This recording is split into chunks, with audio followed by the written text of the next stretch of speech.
ان الحمد للہ نحمده ونستعینه ونستغفره ونعوذ باللہ من شرور انفسنا ومن سیئات اعمالنا من يهده اللہ فلا مضل له ومن يضلل فلا هادی له واشهد ان لا الہ الا اللہ وحدہ لا شریک له واشهد ان محمدا عبدہ ورسولہ اما بعد فإن خیر الحدیث کتاب اللہ وخیر الہدی ہدی محمد صلی اللہ علیہ وآلہ وسلم وشر الامور محدثاتها وکل محدثۃ بدعہ وکل بدعۃ ضلالہ وکل ضلالۃ فی النار۔ اعوذ باللہ السمیع العلیم من الشیطان الرجیم من ہمزہ ونفخہ ونفثہ بسم اللہ الرحمن الرحیم۔ رب اشرح لی صدری ویسر لی امری واحلل عقدۃ من لسانی یفقہوا قولی۔ بسم اللہ الرحمن الرحیم۔ ان اللہ وملائکتہ یصلون علی النبی یا ایہا الذین آمنوا صلوا علیہ وسلموا تسلیما۔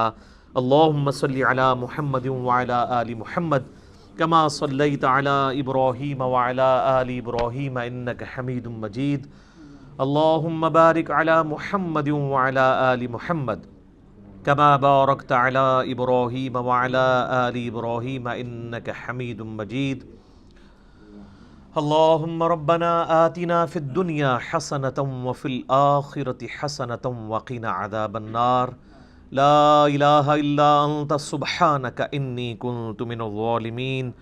حسبنا اللہ ونعم الوکیل۔ یا حی یا قیوم برحمتک استغیث ولا حول ولا قوة الا باللہ العلی العظیم۔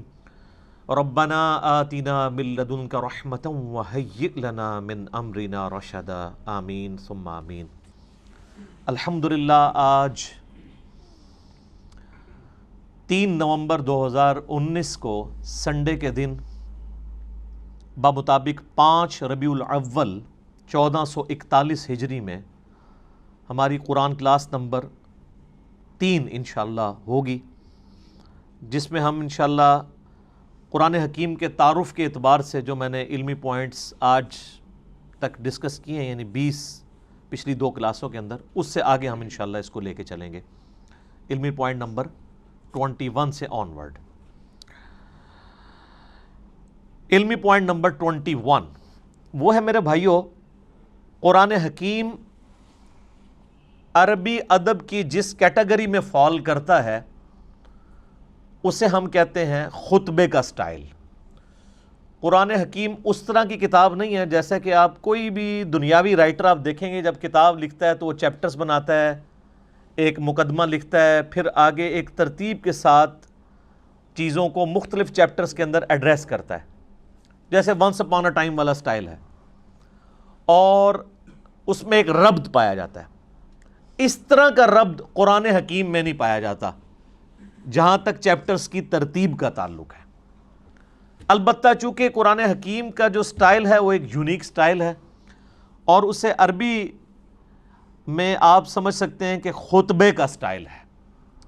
آپ یہ کہہ سکتے ہیں کہ قرآن حکیم collection of divine origins of almighty Allah ہے، اللہ تعالیٰ کے خطبات، تقریروں کا مجموعہ ہے۔ ہر سورت ایک کمپلیٹ تقریر ہے، چاہے وہ مختلف اوقات میں نازل ہوئی، لیکن اگر آپ اس خطبے کو پورے کی پوری سورت کو ایز اے خطبہ دیکھیں گے تو آپ کو اس میں ایک مرکزی ٹاپک نظر آئے گا۔ جیسے ہمارے خطبہ حضرات بھی، چاہے وہ مذہبی لیڈرز ہوں یا پولیٹیکل لیڈرز ہوں، جب بھی تقریر کرتے ہیں تو ان کا ایک مرکزی ٹاپک ہوتا ہے، اس ٹاپک کے ارد گرد ساری گفتگو چلتی ہے۔ اس ٹاپک کو جب سٹارٹ کرتے ہیں تو ایک تمہید ہوتی ہے، اس کے بعد پھر کچھ مثالیں بھی ادھر ادھر کی بیان کی جاتی ہیں تاکہ جو خطیب ہے وہ اپنے مخاطب کو اپنی طرف اٹریکٹ کر سکے حالات حاضرہ کے پوائنٹ آف ویو سے۔ اور پھر جب خطبہ کنکلوڈ ہونے لگتا ہے تو جو سب سے زیادہ مرکزی ٹاپک ہے اس کو دوبارہ سے ایڈریس کیا جاتا ہے، کیونکہ بات کنکلوڈ ہو رہی ہوتی ہے۔ چونکہ قرآن حکیم اللہ تعالیٰ کے خطبات کا مجموعہ ہے، 114 خطبے ہیں، 114 صورتیں جو ہیں، اس کو ذہن میں رکھ کے قرآن حکیم کو پڑھیں گے تو پھر آپ کو بات سمجھ آئے گی کہ یہ سٹائل کیوں ہے۔ اب سورۃ البقرہ جو ہے، اس کا جو مرکزی ٹاپک ہے وہ سابقہ امت مسلمہ یعنی یہودیوں سے جو غلطیاں ہوئیں جن کی وجہ سے انہیں خمیازہ بھگتنا پڑا، تاکہ یہ موجودہ امت مسلمہ ہے جو امت محمدیہ صلی اللہ علیہ وآلہ وسلم، اس کے لیے گائیڈ لائنز بن جائیں کہ تم سے پہلے ایک بڑی لاڈلی میری اور بھی امت تھی جس میں میں نے اپنی کم از کم 3 کتابیں بھیجی، تورات، زبور، انجیل، ہزاروں پیغمبر بھیجے، لیکن جب انہوں نے توحید سے کنارہ کشی اختیار کی، مشرکانہ اوہام ان کے اندر داخل ہو گئے، تو پھر ہم نے اس چیز کی پرواہ نہیں کی ہے کہ 3 کتابیں ان میں نازل ہوئی تھیں اور ہزاروں پیغمبر نازل ہوئے تھے، حتیٰ کہ وہ خود پیغمبروں کی اولاد بھی تھے بنی اسرائیل۔ پھر ضربت علیہم الذلہ والمسکنہ، پھر ہم نے ان کے اوپر ذلت اور مسکنت مسلط کر دی، اور اس میں بھی ٹاپ آف دا لسٹ بنی اسرائیل کو، یہودیوں کو ایڈریس کیا گیا۔ اس سے اگلی سورت سورہ آل عمران کے اندر مرکزی طور پر ایڈریس کیا گیا ہے کرسچنز کو، اور مضامین بھی بیان ہوئے ہیں لیکن مرکزی ٹاپک یہ ہے۔ اس لیے آپ دیکھیں جتنی بھی صورتیں ہیں ان کا آغاز بھی بڑا جاندار ہوتا ہے۔ سورۃ البقرہ ہی دیکھ لیں، الف لام میم ذالک الکتاب لا ریب فیہ، یہ وہ کتاب ہے جس میں شک کی کوئی جگہ نہیں ہے۔ اس کا صحیح ترجمہ ہے اس میں شک کی جگہ ہی نہیں ہے۔ ھدی للمتقین، ان لوگوں کے لیے ہدایت ہے جو ڈر جانے والے ہیں، یعنی جو زندگی میں اپنی عقل استعمال کر کے ایک دفعہ ضرور اس رزلٹ پہ پہنچتے ہیں کہ ساری کی ساری کائنات جس نظام کے تحت چل رہی ہے وہ نظام کسی کے بنانے سے بنا ہے۔ God is the only explanation of all the physical phenomena in this universe۔ اس کائنات میں ہونے والے ہر فزیکل فینومینا کے پیچھے خدا ہے، اللہ ہے۔ پھر وہ ڈر جاتے ہیں کہ وہ اللہ جس نے ہماری مرضی کے بغیر ہمیں پیدا کیا ہے، وہ ہمارے ساتھ کچھ بھی کر سکتا ہے، اس کی طرف رجوع لاتے ہیں، غیب پر ایمان لاتے ہیں، نماز پڑھتے ہیں، اس کے دیے ہوئے رزق میں سے اس کی راہ میں خرچ کرتے ہیں۔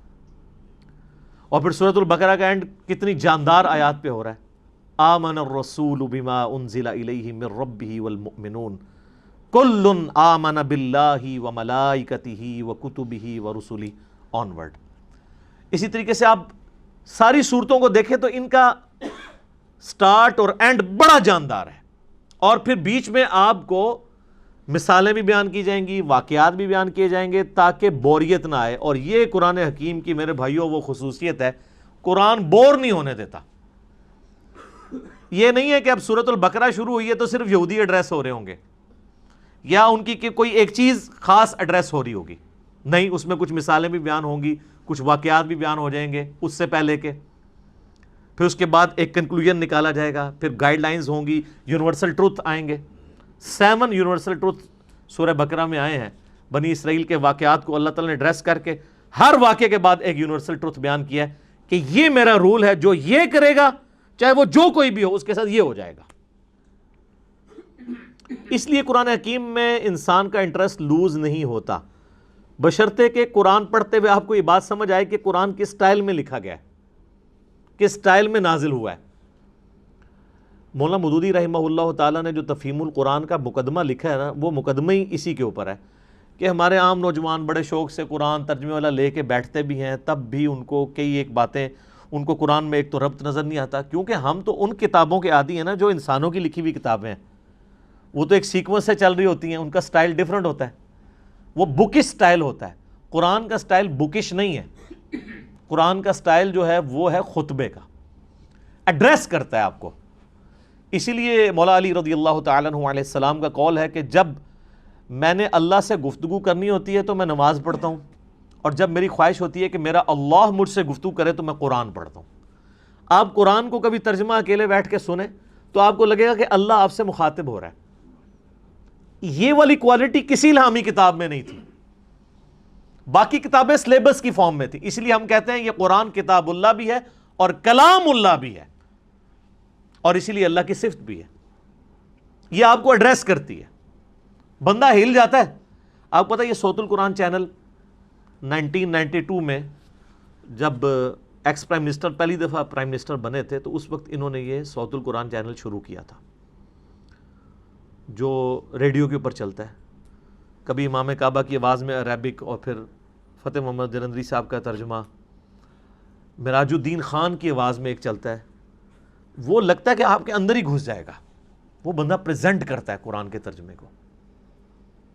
پھر بولنے کا سٹائل کہ مخاطب کے دل میں اتر جائے وہ بات.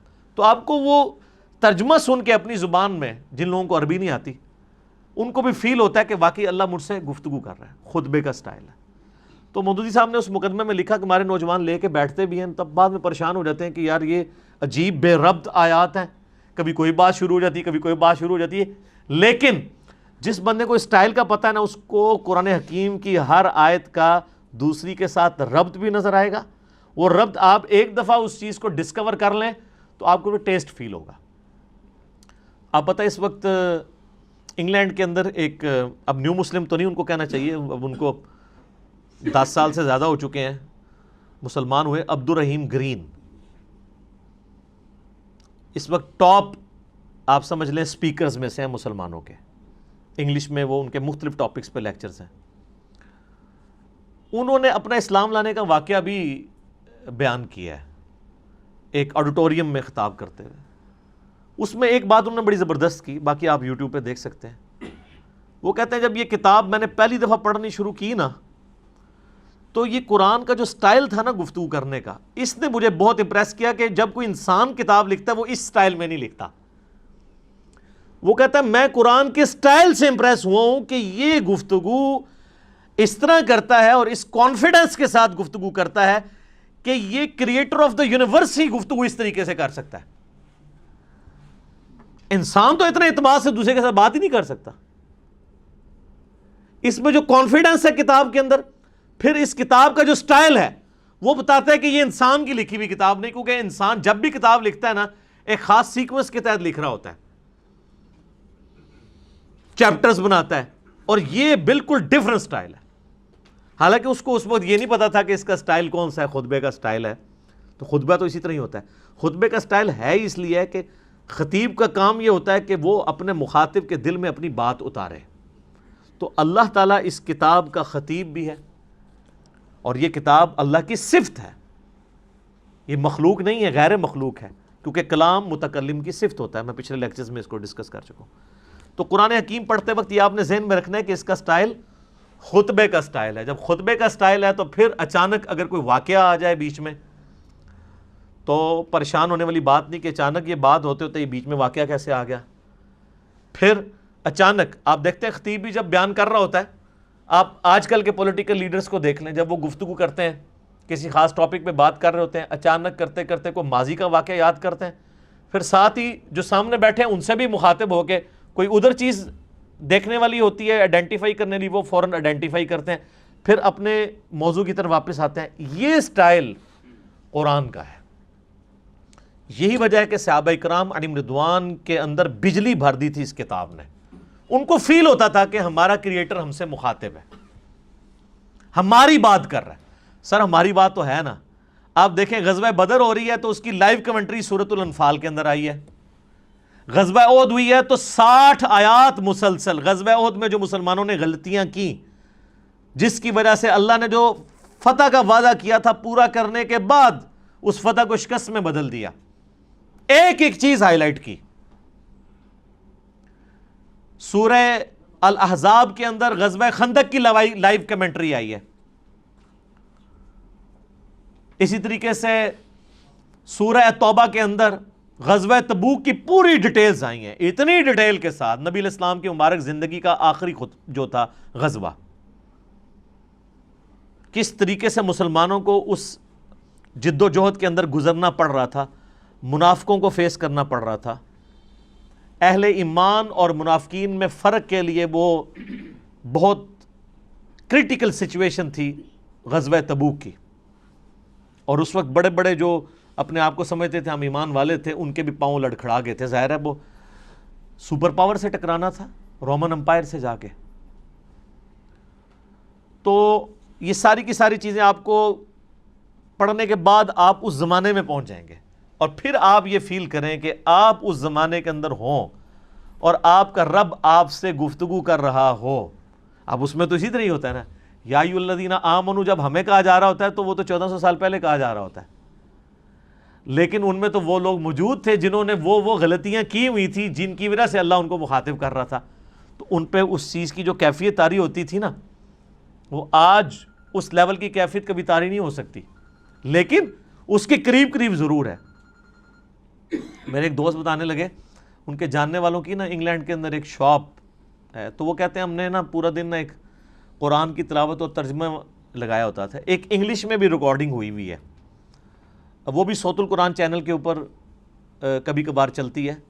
ویسے یہاں پہ جو رفاع یونیورسٹی ہے نا اسلام آباد میں، تو ان کا 24 گھنٹے قرآن کا چلتا ہے چینل، وہ آلموسٹ 3-4 دن میں قرآن پاک مکمل کر دیتے ہیں۔ تو اس میں ایک انگلش ترجمہ ہے، اس میں عربی کی آواز مشاری راشد کی ہے، اور انگلش ترجمہ جو ہے نا وہ اتنی زبردست آواز میں ہے، جس کو انگلش سمجھ آتی ہے تو وہ لگتا ہے کہ خدا آپ سے مخاطب ہے اور آپ کے دل میں اترتا ہے۔ تو کہتے ہیں انہوں نے اپنی دکان پہ وہ ترجمہ لگایا ہوتا تھا، کہتے ہیں جب کوئی نان مسلم بھی کسٹمر آتا تھا نا تو وہ ایک بار ٹھٹک کے سننا شروع کر دیتا تھا، اور کئی کسٹمرز نے کہا کہ آپ اس کو بند کر دیں، کیونکہ اس کو سننے سے ہمارے اوپر اثرات ہو رہے ہیں۔ ظاہر ہے جب دنیا کی بے ثباتی کا بیان ہو رہا ہو، مرنے کے بعد جی اٹھنے کا بیان ہو رہا ہو، اللہ کو آپ اکاؤنٹیبل ہیں، پھر آپ اپنی مرضی کی زندگی تو نہیں گزار سکتے۔ میری خواہشات اور میری ذات کے درمیان سب سے بڑی رکاوٹ کون ہے؟ اللہ۔ اگر اللہ کو میں نکال دوں تو میں اپنی مرضی کی زندگی گزار سکتا ہوں۔ اس لیے آپ دیکھیں گے جتنے ایتھیسٹ ہیں، منکرین خدا ہیں، وہ بیسیکلی منکرین خدا نہیں ہوتے ہیں، بلکہ وہ اپنی مرضی کی زندگی گزارنا چاہتے ہیں۔ اس لیے پھر اس کے لیے پہلی شرط یہ ہے کہ خدا کو بیچ میں سے نکال دیں، ورنہ یہ تو ہر وقت لٹکتی ہوئی تلوار ہے خدا کا کانسیپٹ، کہ آپ اکاؤنٹیبل ہیں کسی کو، آپ کی جواب دہی ہونے والی ہے مرنے کے بعد۔ تو یہ قرآن حکیم کا خطبے کا سٹائل ہے، یہ قرآن پڑھتے وقت یہ چیز ذہن نشین ہونی چاہیے۔ علمی پوائنٹ نمبر 22 وہ ہے میرے بھائیوں، قرآن حکیم کا جو ایک ڈیوائن میوزک ہے، اس کے اندر ملکوتی غنا ہے، جو ایک آپ شاعری تو اسے نہیں کہہ سکتے، لیکن ہم وزن ہے آیات۔ الرحمن علم القرآن خلق الانسان علمہ البیان۔ آپ دیکھتے ہیں یہ ایک جتنی بھی نہیں ہے، لیکن ان میں ایک ڈیوائن میوزک، ملکوتی غنا، ایک صوتی آہنگ پایا جاتا ہے۔ یہ جو قرآن حکیم کا سٹائل ہے یہ کوئی شاعری والا نہیں ہے، کیونکہ شاعری کے اندر ردیف قافیے جو ہیں وہ بالکل برابر ایک طرح چل رہے ہوتے ہیں، قرآن حکیم میں تو ایسے نہیں چل رہے۔ ایون ملکوتی غنا ہوتا ہے لیکن الفاظ ڈیفرنٹ کے ساتھ، جیسے سورۃ الفاتحہ آپ دیکھ لیں، الحمدللہ رب العالمین الرحمن الرحیم۔ اب رب العالمین میں نون ہے، الرحمن الرحیم کے اینڈ پہ میم ہے، الفاظ تو مختلف ہیں۔ اگر شاعری ہوتی تو یہاں بھی نون ہی ہوتا، لیکن اگلی آیت مالک یوم الدین واپس اسی سٹائل میں۔ تو یہ شاعرانہ کلام بھی نہیں ہے، لیکن اس میں ایک ربط بھی ہے، وہی ربط عرب کے لوگوں کو اٹریکٹ کرتا تھا۔ اگر قرآن حکیم نثر کی فارم میں ہوتا تو اس کی اٹریکشن نہ ہوتی اس طرح کی جو اس کی وجہ سے ہے، اور اسی وجہ سے ہم قرآن حکیم کو طرز لگا کے پڑھ بھی لیتے ہیں، ورنہ قرآن حکیم کی جو آپ قاریوں کی اتنی طرزیں پیاری پیاری سنتے ہیں، یہ کبھی طرز لگا ہی نہ سکتے اگر اس کا نثر کا سٹائل ہوتا تو۔ اور یہ طرز لگانے کا حکم ہے، بخاری اور مسلم میں حدیث ہے، نبی صلی اللہ علیہ وآلہ وسلم نے فرمایا جو قرآن کو ترنم سے نہ پڑھے وہ ہم میں سے نہیں ہے۔ یہ نہ سمجھیے گا کہ یہ لوگ شوقیہ پڑھ رہے ہوتے ہیں، نبی علیہ السلام خود بھی ترنم سے قرآن پڑھا کرتے تھے۔ بخاری مسلم میں کئی احادیث ہیں، حتیٰ کہ بخاری میں ایک حدیث ہے، نبی صلی اللہ علیہ وآلہ وسلم نے فرمایا اللہ تعالیٰ اپنی مخلوقات میں سے سب سے زیادہ شوق کے ساتھ وقت کے پیغمبر کی آواز کو سنتا ہے جب وقت کا پیغمبر ترنم کے ساتھ قرآن پڑھ رہا ہوتا ہے، اپنی کتاب پڑھ رہا ہوتا ہے۔ اللہ تعالیٰ اس چیز کو شوق سے سنتا ہے۔ آپ عرب کے قاریوں کو دیکھیں نا، اور میں کہتا ہوں آج کے دور میں جیسے کہ مشاری راشد نے ایک عام مسلمان کے دل میں قرآن حکیم کی محبت پیدا کی ہے نا، وہ یقیناً ان کا خاصہ ہے۔ دیکھیں یہ فیلڈ ہے نا، قرآن حکیم کی ایک فیلڈ ہے کہ ایک بندہ اچھی عربی جانتا ہو، اچھی تفسیر کر لے، یہ ایک فیلڈ ہے۔ ایک فیلڈ یہ ہے کہ قرآن حکیم کی وہ خطاطی اچھی کر لے۔ اب عالم دین تو خطاطی نہیں کر پائے گا، ایک جو خطاط کر سکتا ہے۔ اس وقت بھی آپ کو پتہ ہے جو ٹاپ آف دا لسٹ خطاط ہے جو اب مسجد نبوی میں ساری حرمین میں جو رائٹنگ کر رہا ہے وہ پاکستان کا ہے، کراچی کا رہنے والا ہے۔ اس کو پورا آفس دیا انہوں نے، ادھر تو اس بیچارے کو پوچھتا ہی کوئی نہیں تھا، وہ تو جب اس کی رائٹنگ سامنے آئی ہیں تو اب یہ ایک علیحدہ سے فیلڈ ہے۔ اسی طریقے سے قرآن حکیم کو ترنم سے پڑھنا یہ بھی الگ سے ایک فیلڈ ہے۔ ایک تو ترنم وہ ہے جو مولوی لگاتے ہیں، قرآن بالکل غلط پڑھ رہے ہوتے ہیں، صرف ترنم ہی ہوتا ہے اس میں، اور گانے کی طرز پہ پڑھ رہے ہوتے ہیں۔ گانے کی طرز پہ اس لیے کہ وہ قرآن حکیم کے جن الفاظ کو کھینچنا ہے ان کو نہیں کھینچتے، اور جن کو کھینچنا چاہیے ان کو مختصر پڑھ دیتے ہیں۔ قرآن حکیم کی طرز ہر بندہ تو نہیں لگا سکتا جب تک وہ قرات کے اصولوں سے واقف نہیں ہے کہ کس لفظ کو آپ کھینچ کے پڑھ سکتے ہیں، یعنی لمبا کر کے، اور کسی کو لمبا نہیں کر سکتے۔ اسی لیے آپ دیکھیں گے علماء حضرات اکثر جو قاری نہیں ہوتے، جب وہ قرآن پڑھ رہے ہوں گے نا تو بالکل غلط قرآن پڑھ رہے ہوتے ہیں، زبر زیر ٹھیک پڑھ رہے ہوں گے، اور بعض تھوڑے بہت ایسے ہوں گے جو پروناؤنس بھی صحیح کر لیں گے۔ ویسے تو عموماً وہ لگتا ہے پنجابی میں ہی قرآن پڑھ رہے ہیں، عربی ان کو آتی ہوتی ہے لیکن عربی پروناؤنس نہیں صحیح کرنی آتی۔ بہت کم ہیں علماء میں سے جو صحیح پروناؤنس بھی عربی کو کر سکتے ہیں، یعنی ہمارے جو سب کانٹیننٹ کے لوگوں کی بات کروں، عرب کے لوگوں کی نہیں، ان کی تو اپنی زبان ہے۔ پھر وہ جب طرزیں لگانا شروع کرتے ہیں تو ان کو پتہ ہی نہیں ہے کہ وہ کون سے الفاظ کھینچ رہے ہیں، وہ کھینچنے بنتے بھی ہیں کہ نہیں، اور بعض اوقات وہ بعض ایسے الفاظ کو کھینچ دیتے ہیں کہ مطلب ہی الٹ ہو جاتا ہے۔ مثلا یہ جو لفظ ہے لام زبر لا، اگر لام کے اوپر زبر کے ساتھ لام زبر لا پڑھا جائے تو اس کا مطلب ہوتا ہے یقیناً، ضرور، بالضرور، جیسا کہ سورہ التکاثر میں آتا ہے ثم لتسألن یومئذ عن النعیم، ثم لتسألن، لام زبر لا، پھر اس قیامت کے دن ضرور تم سے پوچھا جائے گا ان نعمتوں کے بارے میں جو دنیا میں تمہیں اللہ نے دی تھی۔ لیکن اگر آپ اس کو طرز لگاتے ہوئے ثم لا تسألن، لا کو ذرا سا لمبا کر دیا تو لا کا مطلب کیا ہے؟ نہیں۔ اب یہ لام نہیں کھینچا جا سکتا۔ اچھا، اس ترنم کو برقرار رکھنے کے لیے عربی میں آپ کو یہ بھی اجازت ہوتی ہے عربی زبان میں کہ آپ مد عارض کر سکتے، عارضی مد بھی کر سکتے ہیں، یعنی مد وہاں پہ موجود نہیں ہے لیکن طرز بنانے کے لیے آپ مد خود انٹروڈیوس کروا سکتے ہیں بیچ میں، لیکن ہر لفظ کے اوپر نہیں، حروف مدہ کے اوپر، جس طرح یا مدہ ہے، واو مدہ ہے، الف مدہ ہے۔ جیسے ہم سورۃ الفاتحہ آپ دیکھتے ہیں، میری بھی قرات کہ یہ ایک چڑھی ہوئی ہے، تو اس میں اب جب ترنم سے پڑھ رہا ہوتا ہوں تو آپ اگر قرآن کھول کے دیکھیں گے تو وہاں تو مد نہیں پڑی ہوئی، لیکن اس مد کو میں خود بنا رہا ہوتا ہوں، وہ عربی رول کے تحت۔ ایک تو سورۃ الفاتحہ کے اینڈ پہ مد آتی ہے نا، وَلَا الضَّالِّينَ، وہ تو لکھی ہوئی ہے، لیکن اس سے پہلے جو ہم پڑھ رہے ہوتے ہیں، اعوذ باللہ من الشیطان الرجیم، الحمد للہ رب العالمین، ابھی جو میں نے کھینچا ہے یہ ہے نہیں ہے، لیکن اس کے بغیر یہ ترنم بن نہیں سکتا۔ الرحمن الرحیم مالک یوم الدین ایاک نعبد و ایاک نستعین۔ تو یہ جو کھینچنے والی چیز ہوتی ہے نا، یہ اس کے ترنم پیدا کرنے کے لیے، اور یہ عربی لنگوسٹک کے مطابق ہے۔ اذان میں بھی آپ دیکھیں، اذان میں جہاں کھینچ سکتے ہیں وہیں کھینچ سکتے ہیں۔ اذان پڑھتے ہوئے کیا آپ کہتے ہیں؟ اللہ اکبر، اللہ اکبر۔ اب اس میں کھینچی دو ہی جگہ گئی ہے، اللہ، لام کھڑی زبر والی۔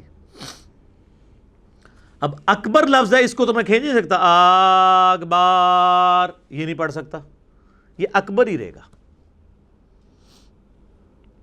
اشہد ان لا الہ الا اللہ،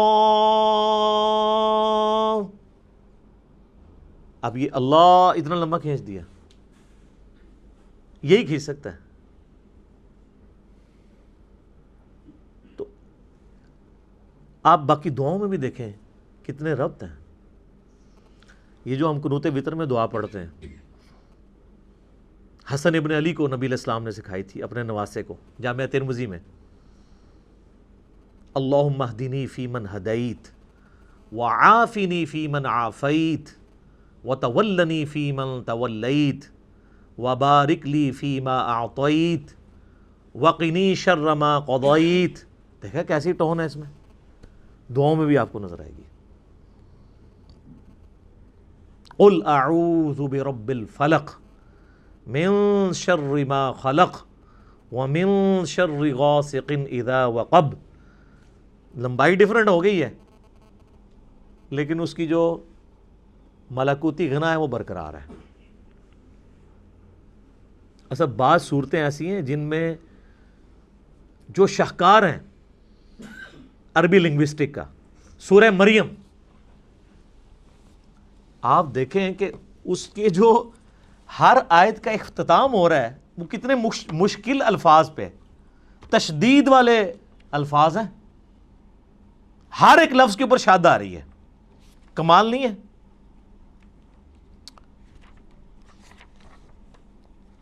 پارہ نمبر 16 کے اندر جا کے آتی ہے نا سورہ مریم. اعوذ باللہ من الشیطان الرجیم. آپ دیکھیں پہلے تو حروف مقطعات ہیں، اس کے بعد ذکر رحمت ربک عبدہ زکریا اذ نادى ربه نداء خفيا قال ربي إني وهن العظم مني واشتعل الرأس شيبا ولم أكن بدعائك ربي شقيا. اس کے بعد اگلے ولیا رضیا سمیا عتیا عشیا صبیا تقیا عصیا حیا شرقیا سویا تقیا زکیا بغیا. ٹون ہے. اور یہ دو صورتیں تو کمال ہیں، سورہ طٰہٰ اور سورہ مریم. طٰہٰ ما انزلنا علیک القرآن لتشقى الا تذکرۃ لمن یخشی. سر عربی ایویں تو پاگل نہیں ہو گئے تھے جناب، کیا وہ جڈ قوم ہے اور سپر پاورز الٹ کے رکھ دی ہیں صدیوں کی. بجلی بری گئی تھی ان کے اندر، اس قرآن نے ان کے اندر یقین ڈال دیا تھا. وہ تو یعنی جتنے لوگ اپنی زندگی سے محبت کرتے ہیں اتنی وہ اپنی موت سے محبت کرتے تھے. اور جب اس لیول کی کوئی آرمی ہو اس کے آگے کون ٹھہر سکتا ہے؟ کوئی ریسورسز نہیں تھے، کافروں کے ریسورسز چھین کے ان کو الٹ دیا. وہ ایمان اس کتاب کے ذریعے یتلو علیہم آیاتہ ویزکیہم ویعلمہم الکتاب والحکمہ. یہ بجلی نبی علیہ السلام نے قرآن کے ذریعے بھری ہے ان کے اندر. تو یہ اس کے اندر ایک ڈیوائن میوزک ہے، ترنم ہے. اس کی وجہ سے عربی لوگ، چونکہ آپ پتہ ہے ان کو شاعری کے ساتھ بھی بڑا شغف تھا. آپ عمر سیریز دیکھیں تو آپ دیکھیں گے وہ عام گفتگو میں بھی شاعرانہ انداز میں گفتگو کر لیتے تھے. فی البدی ان کی عام گفتگو بھی جو ہے وہ بھی ہم پلہ الفاظ کے اوپر مشتمل ہوتی تھی. اسی لیے وہ نان عربز کو اجمی کہا کرتے تھے. یہ تو گونگے ہیں، ہمارے سامنے بول ہی نہیں سکتے، حالانکہ خود چٹے ان پڑھ تھے، علم کوئی نہیں تھا لیکن زبان کے ماسٹر تھے. تو اللہ نے ان کا وہی غرور توڑا کہ ان کو زبان پہ ناز تھا. اللہ نے ایسی کتاب دی کہ شعراء نے بھی اپنے کلام پھاڑ دیے. کمال تو یہ ہوتا ہے نا کہ جو کسی کا غرور ہے وہی توڑ دیا جائے. موسیٰ علیہ السلام کے زمانے میں جادوگروں کو غرور تھا، اللہ نے موسیٰ علیہ السلام کو وہ معجزہ دیا کہ وہ جادوگر بھی سجدے میں گر پڑے. پہلے جادوگر گرے ہیں کیونکہ ان کو سمجھ آ گیا کہ یہ جو کچھ کر رہا ہے یہ جادو نہیں ہے، ہمیں پتہ ہے کہ جادو کیا کر سکتا ہے. ایک جادوگر جو ہے وہ جادو کے ایپیکس کو جانتا ہے. ایک میڈیکل کی فیلڈ کا بندہ وہ جانتا ہے کہ میڈیکل زیادہ سے زیادہ کیا کر سکتی ہے. آج آپ کسی ڈاکٹر سے کہیں، اب تو یہ چیز تو ایوالو ہو چکی ہے نا کہ ہڈی کو جوڑنے کے لیے ایک ٹائم درکار ہے. انسان کی ہڈی، وہ ٹائم اس کو چاہیے، وہ بانڈ بنے گا، پلسٹر کرتے ہیں جب ٹوٹ جائے. آپ اگر کسی ڈاکٹر کو کہیں کہ ایک شخص ایسا ہے کہ آپ اس کے بعد ہڈی 2 ٹکڑے کر کے لے جائیں, وہ صرف ہاتھ یوں پھیرے گا, ہڈی واپس اپنی جگہ پہ آگے اسی وقت جڑ جائے گی اور بندہ بھاگنا شروع کر دے گا, تو ڈاکٹر مان لے گا آپ کی بات؟ نہیں. اس کو پتہ ہے یہ نہ تو فزیکل فنامنا آف نیچر سے ثابت ہوتی ہے چیز, نہ یہ ہماری جو میڈیکل سائنس ایوالو ہو چکی ہے اتنی ترقی کے بعد, یہ پاسبل نہیں ہے. اس کا ایک نیچرل پیریڈ ہے, وہ اس نے گزارنا ہے. تو وہ پھر اس چیز کو کہے گا یہ تو معجزہ ہی ہو سکتا ہے, سائن ہی ہو سکتی ہے کوئی. اسی لیے ہم نے, میرے ایک ویڈیو کلپ بھی ریکارڈڈ ہے کہ نبی علیہ السلام کا کوئی بھی معجزہ ایسا نہیں ہے جو سائنٹیفکلی ریپروڈیوس کیا جا سکے, ورنہ وہ معجزہ نہیں ہوگا. نبی علیہ السلام سے جو غیر معمولی معجزات, حسی معجزات, یعنی انگلیوں میں سے پانی کے چشمے جاری ہونا جو بخاری مسلم میں آتا ہے, صحیح بخاری میں آتا ہے ایک صحابی کی پنڈلی کی ہڈی ٹوٹ گئی, آپ نے ہاتھ پھیرا تو اسی ٹائم ٹھیک ہو گیا. یہ وہ چیزیں ہیں کہ جو قیامت تک سائنٹیفکلی کبھی پاسبل نہیں ہوگی کہ کوئی انسان کر کے دکھا سکے. یہ چیز, یہ وہ فزیکل فنامنا آف نیچر کا ٹوٹنا ہے, یہ پاسبل نہیں ہوگا. کبھی یہ پاسبل نہیں ہوگا کہ کوئی پلانٹ کنگڈم کو اینیمل کنگڈم میں بدل دے. حضرت موسیٰ علیہ السلام عصا پھینکتے تھے, پلانٹ کنگڈم اینیمل کنگڈم میں اژدہا بن جاتا تھا. مردے کو کوئی زندہ نہیں کر سکتا. حضرت عیسیٰ علیہ السلام کے زمانے میں طب عروج پہ تھا, اللہ تعالیٰ نے ان کا غرور توڑا. ہاں جی بتاؤ, ان کو اپنی میڈیکل کی فیلڈ کے اوپر بڑا ناز تھا. حضرت عیسیٰ علیہ السلام مادر ذات کوڑی اور اندھوں کو اللہ کی اذن سے شفا دے دیتے تھے. جن کے ڈھیلے بھی نہیں ہوتے تھے, مٹی کا ڈھیلا رکھ کے ہاتھ پھیرتے تھے, آنکھیں واپس آ جاتی تھی. سر جس کی آنکھیں کام نہ کرتی ہو اس پہ ہاتھ پھیرنے سے کیا پوری دنیا بھی پھیر دیں تو اس کی بینائی نہیں آتی, اور ایک مٹی کا ڈھیلا ایک بندہ رکھتا ہے اور ہاتھ پھیرتا ہے اور وہ آنکھ بن جاتی ہے. آج بھی آپ میڈیکل کی فیلڈ وہ کہیں گے یہ امپاسبل ہے. تو معجزہ خواہ کسی بھی پیغمبر کا ہو وہ ریپروڈیوس نہیں ہو سکتا اگر وہ واقعی معجزہ ہے, کہانی نہ ہو, معجزہ ہو, نہیں ہو سکتا. قرآن حکیم میں داؤد علیہ السلام کے بارے میں آتا ہے لوہا ان کے ہاتھوں پہ نرم تھا, اور لوہے پہ ہاتھ رکھتے تھے, آٹے کی طرح اسے گوندھ دیتے تھے, زیرہ بناتے تھے. تو آپ سمجھ سکتے ہیں میڈیکلی اب یہ چیز ثابت ہے کہ کم از کم 1500 ڈگری سینٹی گریڈ چاہیے لوہے کو اس فارم میں لانے کے لیے کہ جس میں آپ مولڈ کر سکیں, اور اگر لے آئیں گے تو اس پہ ہاتھ کوئی نہیں لگا سکتا, اور وہ ٹھنڈے لوہے کے اوپر یوں ہاتھ پھیرتے ہیں اور وہ یوں مولڈ ہو جاتا ہے. یہ وہ معجزہ, یہ ریپروڈیوس نہیں کبھی ہو سکے گا. موسیٰ علیہ السلام نے عصا مارا ہے سمندر کے اندر, اسی ٹائم سمندر پھٹ کے دونوں طرف پہاڑوں کی شکل میں قرآن میں آتا ہو گیا اور بیچ میں راستہ بن گیا. سر یہ معجزہ کبھی نہیں کوئی کر کے دکھا سکتا, ورنہ پیغمبروں کی جو نبوت ہے وہ سٹیک پہ لگ جائے گی اگر غیر پیغمبر بھی فزیکلی سائنٹیفکلی کسی بھی طریقے سے اس چیز کو ریپروڈیوس کر سکے. یہ امپاسبل ہوگا.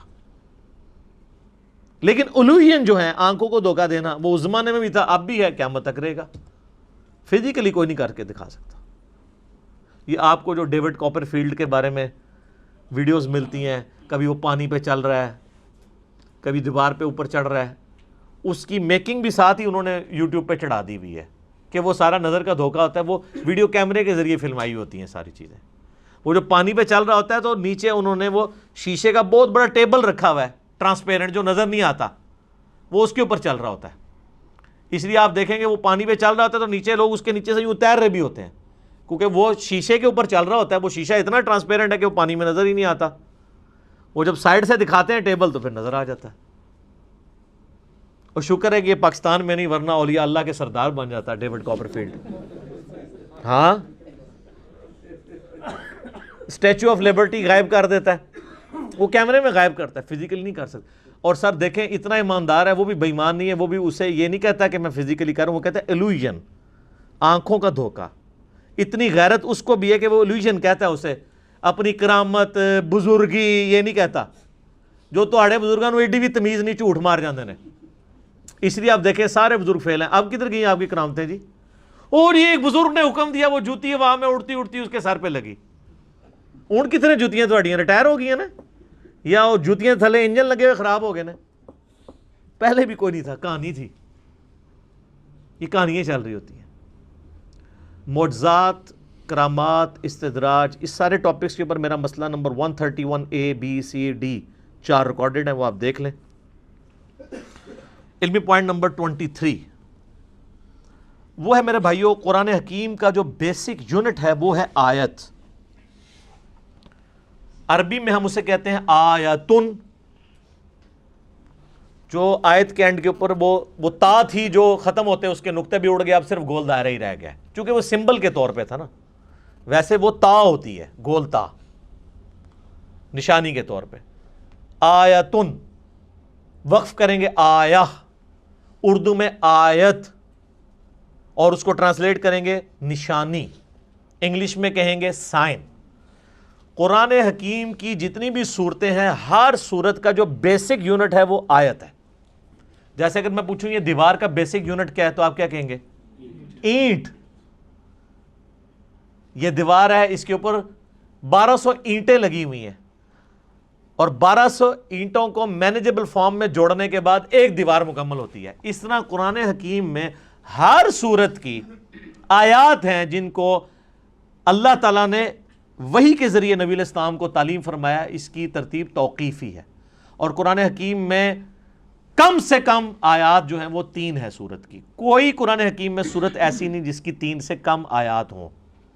اور عربی میں جمع بھی 3 سے شروع ہوتا ہے. ہمارا تو 2 سے ہی جمع شروع ہو جاتا ہے نا اردو میں. عربی میں واحد ہے, اس کے بعد تثنیہ ہے 2, اور پھر ہے 3 اور 3 سے آنورڈ وہ جمع ہے.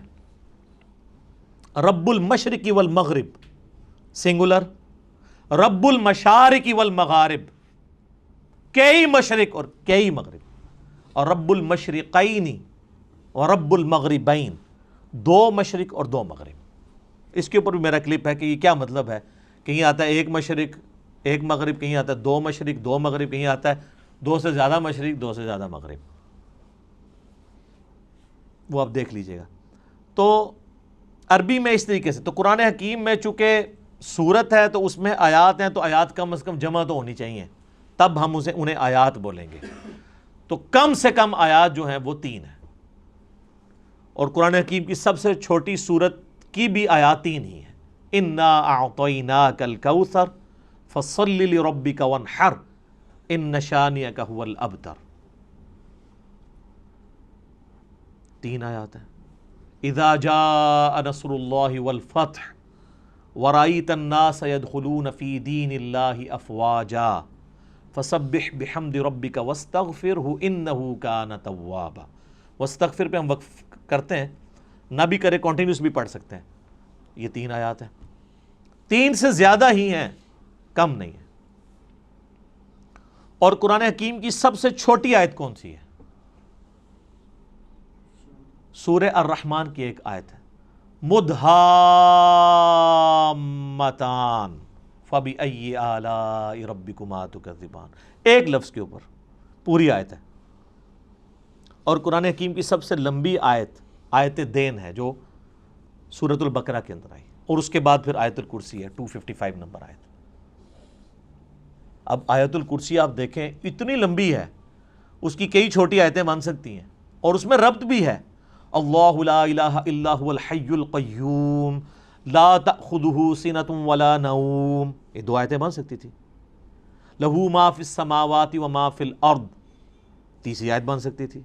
من ذا الذی یشفع عندہ الا باذنہ یعلم ما بین ایدیہم وما خلفہم ولا یحیطون بشیء من علمہ الا بما شاء وسع کرسیہ السماوات والارض ولا یؤودہ حفظہما وہو العلی العظیم. اتنی لمبی یہ آیت ہے, اس کے ٹکڑے ہو سکتے تھے. یہ پوری کی پوری ایک آیت ہے. یہ ہمیں کس نے بتایا؟ نبی صلی اللہ علیہ وآلہ وسلم نے. اور نبی علیہ السلام کو اللہ تعالیٰ نے وحی کے ذریعے یہ بات بتائی ہے. لہٰذا قرآن حکیم کی جو آیات ہیں یہ بھی وحی کے ذریعے بتائی گئی ہیں کہ یہ آیت ہے, یہ آیت ہے, یہ آیت اتنی لمبی ہے, یہ چھوٹی ہے. بعض اوقات آپ دیکھیں گے کہ آیات, آپ وہ 2 آیتیں دیکھیں تو وہ ایک آیت بھی بن سکتی تھی, لیکن اسے سپلٹ کر کے 2 آیات بنایا گیا.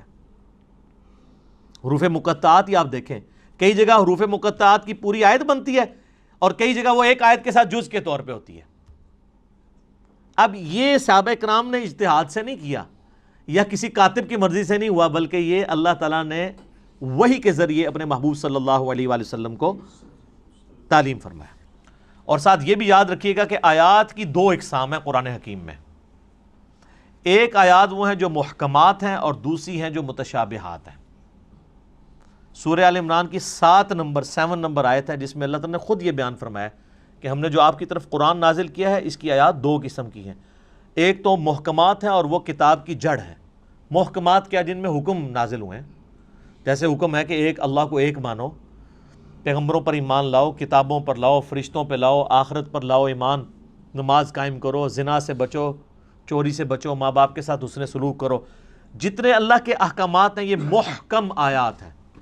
اور قرآن نے کہا کہ یہ ام الکتاب ہے، کتاب کی ماں ہے، جڑ ہے.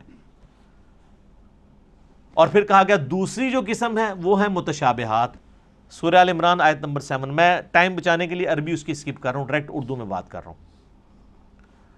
اور کہا گیا وہ متشابہات جو ہیں ان کی جو تاویل ہے وہ صرف اللہ کے علم میں ہے، اور اہل ایمان صرف ان پر ایمان لاتے ہیں اور اس کی تاویل کو اللہ کے سپرد کرتے ہیں، اور پھر اللہ سے یہ دعا کرتے ہیں کہ جو کچھ اس کتاب میں نازل ہوا ہم اس پر ایمان لاتے ہیں. اور پھر وہ کہتے ہیں ربنا لا تزغ قلوبنا بعد اذ ہدیتنا وہب لنا من لدنک رحمہ انک انت الوہاب آمین. اے رب ہمارے دلوں کو ٹیڑھا مت کرنا بعد اس کے کہ تو نے ہمیں ہدایت عطا فرمائی، اور ہمیں اپنے پاس سے رحمت عطا فرما، اے عطا فرمانے والے. تو متشابہات کی وہ تفصیل میں نہیں پڑھتے، اور قرآن میں کہا گیا انہی آیات میں کہ جو ان متشابہات کے پیچھے پڑھتے ہیں ان کے دل ٹیڑھے ہو چکے ہیں، کیونکہ ان کا سلوشن ہمارے پاس موجود نہیں ہے. یہ نہ سمجھیے گا کہ ان کا مطلب ہی کوئی نہیں پتا کسی کو. صرف متشابہ عربی میں کہتے ہیں ریزیمبلنس والی چیزیں. مثلا جنت کے بارے میں جتنی باتیں ہیں یہ متشابہات ہیں کہ جنت میں نعمتیں ملیں گی، حوروں کا کنسیپٹ ہے. اب دنیا میں اس کی مثال آپ من و ان تو پیش نہیں کر سکتے، دنیاوی عورتیں تو اس کی مثال نہیں ہو سکتی، لیکن دنیاوی عورتوں کو اللہ تعالیٰ نے ایک ریزیمبلنس کے طور پر دنیا میں ماڈل کے طور پہ پیش کیا ہے کہ بس جس طرح یہ ہے ایسے ہی حوریں بھی ہوں گی. لیکن وہ کیسی ہیں؟ وہ سورہ سجدہ میں ہے کہ جو اللہ نے تمہارے آنکھوں کی ٹھنڈک چیزیں نعمتیں چھپا رکھی ہیں وہ کوئی اس کو امیجن بھی نہیں کر سکتا. بخاری مسلم میں ہے کہ نہ کسی کے دل میں ان کا کھٹکا بھی گزرا ہے کبھی، نہ کسی آنکھ نے دیکھی، نہ کان نے سنی، نہ کسی کے دل پہ کھٹکا گزرا جو اللہ نے جنت میں نعمتیں تیار کر رکھی ہیں، لیکن اس کی مثالیں بیان کی جاتی ہیں. اسی طریقے سے کہا گیا شہید زندہ ہے لیکن تمہیں شعور نہیں ہے. کہہ دیا نا بھئی زندہ کیسے ہے؟ مرا ہوا ہے، اٹھ نہیں سکتا، قبر سے باہر نہیں نکل سکتا. یہ متشابہ آیات ہے کہ وہ آخرت کی زندگی ہے، اس پہ دنیا کے رولز اپلائی نہیں ہوتے. اچھا قرآن بار بار کہہ رہا ہے کہ تمہیں شعور نہیں ہے. ہمارے مسلمانوں نے جس چیز سے منع کیا تھا شعور نہیں ہے، انہوں نے الٹا شعور بنایا اور کہا جی زندہ ہے تو زندہ سے تو ہم مانگ بھی سکتے ہیں، تو اسی لیے ہم جا کے مردوں سے مانگتے ہیں. تو اس پہ پھر میں ہی پھکی دیتا ہوں کہ یہ زندہ بندے میرے پاس بیٹھے ہوئے ہیں 70-80 کے قریب، میں کسی سے بھی پانی مانگوں مجھے دے دے گا. آپ ذرا اپنے والے زندہ سے ذرا مانگو نا کہ چلو قبر کے اندر سے کوئی ہاتھ باہر نکال کے بتا دے. اگر آپ یہی رول لگا رہے ہو پھر آپ کو ماننا پڑے گا کہ یہ زندگی اور وہ زندگی اور. اس زندگی میں سانس کی ضرورت ہے، کھانے پینے کی ضرورت ہے اور رفع حاجت کرنے کی ضرورت ہے. اس زندگی میں ان چیزوں کی ضرورت نہیں ہے. تو جب شعور ہی نہیں، متشابہات ہیں اس کے پیچھے پڑے ہوئے ہیں. اور بخاری مسلم میں حدیث ہے تم دیکھو جب کوئی شخص قرآن کی متشابہ آیات کے پیچھے پڑا ہوا ہے تو جان لو یہ وہی بدبخت اور گمراہ شخص ہے جس کے بارے میں قرآن میں اللہ نے کہا ہے کہ ان کے دل ٹیڑھے ہو چکے ہیں. اور اہل ایمان کی نشانی ہے ربنا لا تزغ قلوبنا بعد اذ ہدیتنا. تو یہ متشابہات اور محکمات پہ بھی میرا ایک کلپ ریکارڈڈ موجود ہے جس میں میں نے ڈیٹیل کے ساتھ اس کے اوپر ڈسکشن کی تھی. علمی پوائنٹ نمبر 24 وہ ہے میرے بھائیوں قرآن حکیم کی آیات مل کر ایک مکمل صورت بناتی ہیں، جس کا کچھ حصہ میں پہلے ڈسکس کر چکا کہ قرآن حکیم میں کم از کم 3 آیات والی ایک صورت ہے. سورۃ الکوثر، سورۃ النصر اور بھی سورۃ العصر میں بھی 3 آیات ہیں، کم سے کم 3، زیادہ سے زیادہ سب سے زیادہ سورۃ البقرہ میں 286. تو آیات مل کے مکمل صورت بناتی ہیں. بیسک یونٹ آیت اور اس کا مکمل جب خطبہ ہوتا ہے تو وہ صورت. علمی پوائنٹ نمبر 25 وہ ہے میرے بھائیو، قرآن حکیم میں کل 114 صورتیں ہیں جن کی ترتیب توقیفی ہے۔ نبی علیہ السلام نے بتایا ہے کہ پہلی سورت الفاتحہ ہے، دوسری سورت البقرہ ہے، تیسری سورہ آل عمران ہے، چوتھی سورہ نساء ہے، پانچویں سورت المائدہ ہے، چھٹی جو ہے وہ سورت الانعام ہے، آنورڈ کرتے کرتے 12 نمبر سورت الاخلاص ہے، 113 سورت الفلق ہے اور 114 سورت الناس ہے۔ یہ ساری کی ساری ترتیب اس کی صورتوں کی یہ توقیفی ہے، نبی علیہ السلام کے بتانے پر موقوف ہے اور وہ وحی کے ذریعے بتائی گئی ہے۔ اور بخاری مسلم میں آتا ہے، صحابہ اکرام کہتے ہیں نبی علیہ السلام کے ساتھ حضرت جبرائیل دورہ قرآن کیا کرتے تھے۔ صحابہ نے نہیں دیکھا، نبی علیہ السلام کے بتانے پہ، کہ نبی علیہ السلام نے بتایا کہ جبرائیل علیہ السلام میرے ساتھ ہر سال آ کے جو ہے وہ دورہ قرآن، جتنا قرآن نازل ہوتا تھا اس کو رپیٹ کرواتے تھے، اور جس سال آپ کی وفات ہوئی اس سال 2 دفعہ رپیٹ کیا رمضان میں، اور اسی سے آپ علیہ السلام کو پتہ چل گیا کہ اب اگلے سال میں زندہ نہیں رہوں گا۔ تو نبی علیہ السلام نے اس کی ترتیب کو بھی انشور کیا ہے، وہی ترتیب جو لوح محفوظ میں ہے، جو ہمارے پاس مصحف میں ہے۔ اگرچہ یہ ترتیب نزول نہیں ہے لیکن اللہ کے ڈیوائن علم میں یہی ترتیب ہے، سرکمسٹانسز کے اوپر قرآن نازل ہوا، اور آج جو ہمارے پاس یہ ترتیب ہے یہ نبی علیہ السلام کے بتانے پر موقوف ہے۔ علمی پوائنٹ نمبر 26 وہ ہے میرے بھائیوں، قرآن حکیم کل 5 طرح کے ٹاپکس کی کیٹیگری میں فال کرتا ہے، اگر بڑی بڑی کیٹیگریز بنائی جائیں۔ اس کے اوپر پوری ایک کتاب لکھی ہے شاہ ولی اللہ دہلوی نے، الفوز الکبیر فی اصول التفسیر، اللہ کا بہت بڑا کرم، کامیابی اللہ کی طرف سے اصول تفسیر کے اوپر۔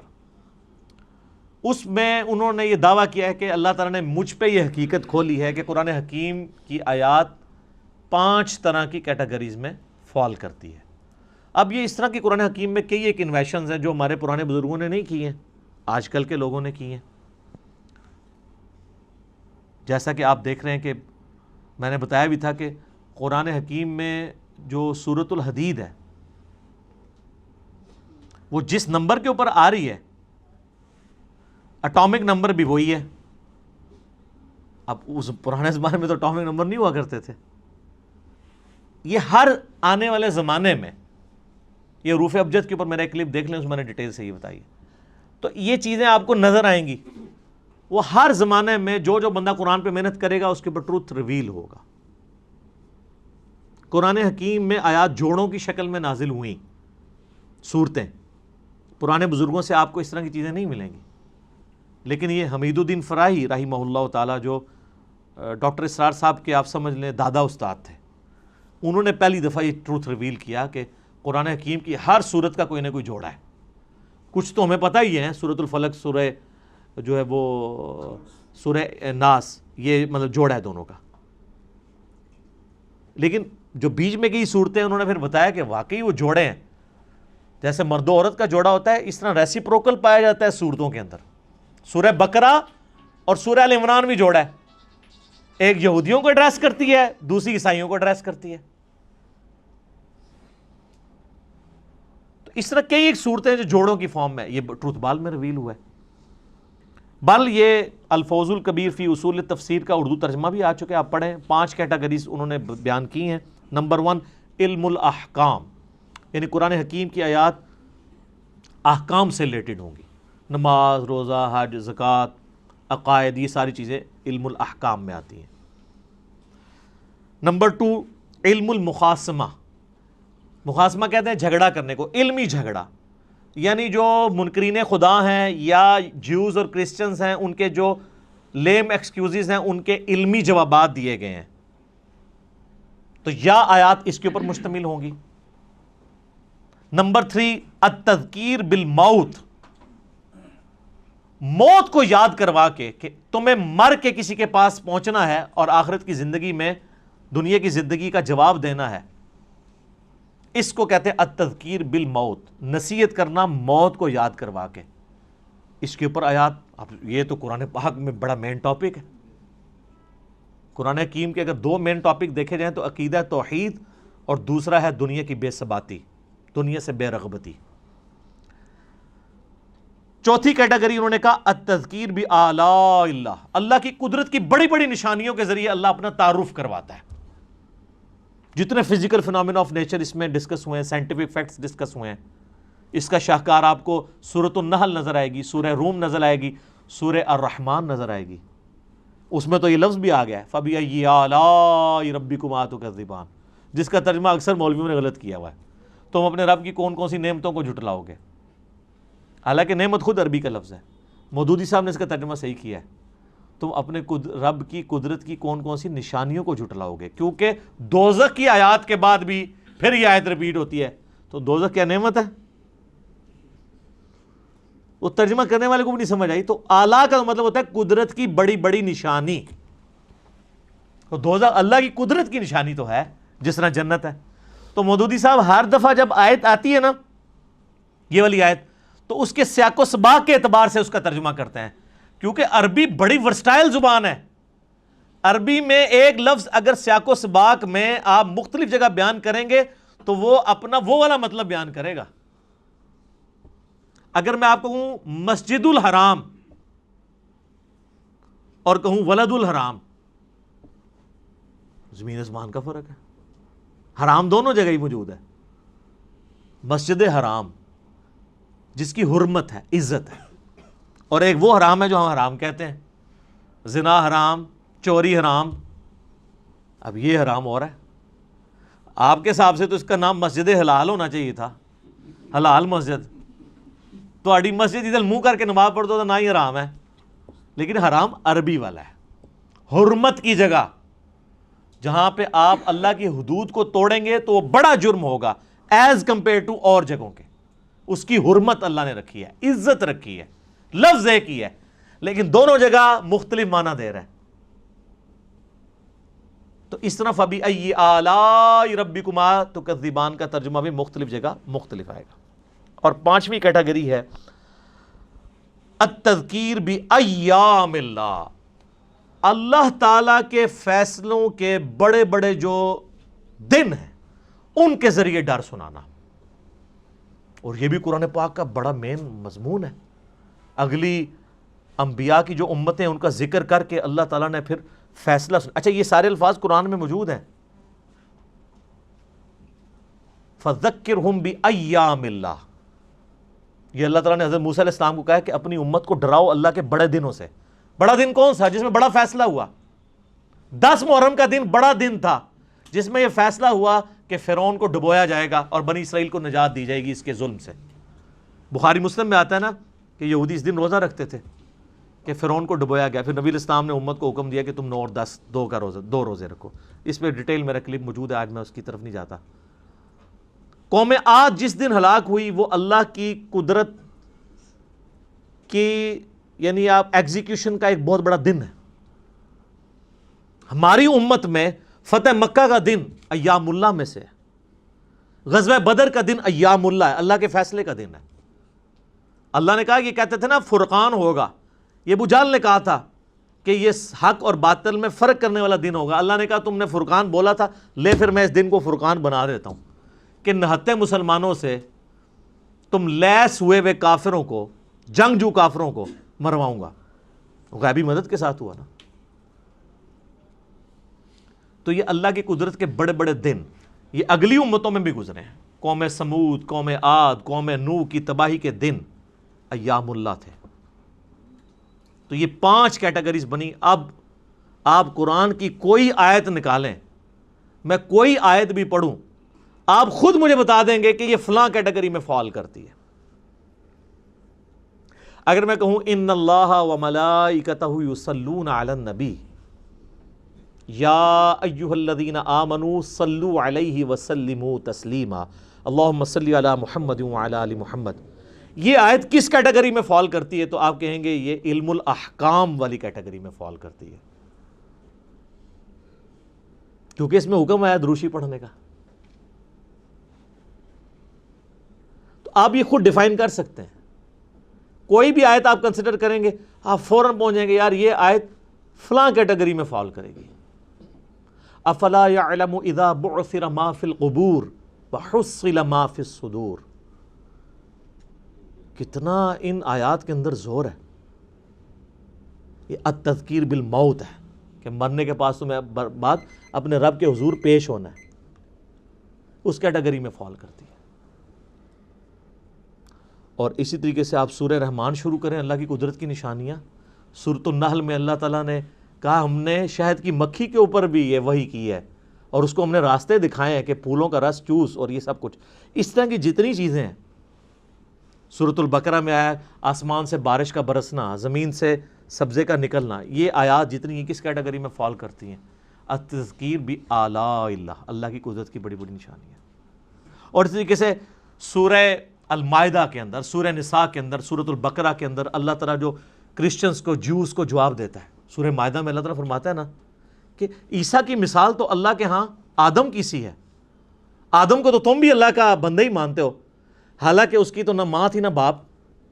عیسیٰ کا باپ نہیں تھا تو اس کو تم نے خدا بنا لیا. جس کی ماں بھی نہیں تھی, باپ بھی نہیں تھا, اس کو تو تم بھی بندہ مان رہے ہو. اب یہ مخاصمہ کیا نا, جھگڑا کیا علمی, جس کو میں اینٹی وینم پھکی والی بات کرتا ہوں, الزامی جواب. یہ علم المخاصمہ ہے. ٹھیک ہو گیا جی. ابھی 26 پوائنٹ ہوئے ہیں جی, 14 ابھی بھی باقی ہیں. تو ہو سکتا ہے کہ چوتھا 5واں لیکچر بھی اس پہ ہو. اب ہمارا ٹائم پورا ہو چکا ہے. اللہ تعالیٰ سے دعا ہے جو حق بات میں نے کہی اللہ تعالیٰ ہمارے دلوں میں راسخ فرمائے. اگر جذبات میں میرے منہ سے کوئی غلط بات نکل گئی تو اللہ تعالیٰ ہمیں معاف کر دے, ہمارے دلوں سے محو بھی کر دے. اللہم صلی علی محمد وعلی آل محمد کما صلیت علی ابراہیم وعلی آل ابراہیم انک حمید مجید. اللہم بارک علی محمد وعلی آل محمد کما بارکت علی ابراہیم وعلی آل ابراہیم انک حمید مجید. اللہ تعالیٰ ہمیں اس دعوت حق کو دوسرے بھائیوں تک پہنچانے کی توفیق عطا فرمائے. سبحانک اللہم وبحمدک اشہد ان لا الہ الا انت استغفرک واتوب الیک وما علینا الا البلاغ المبین. جزاکم اللہ خیرا.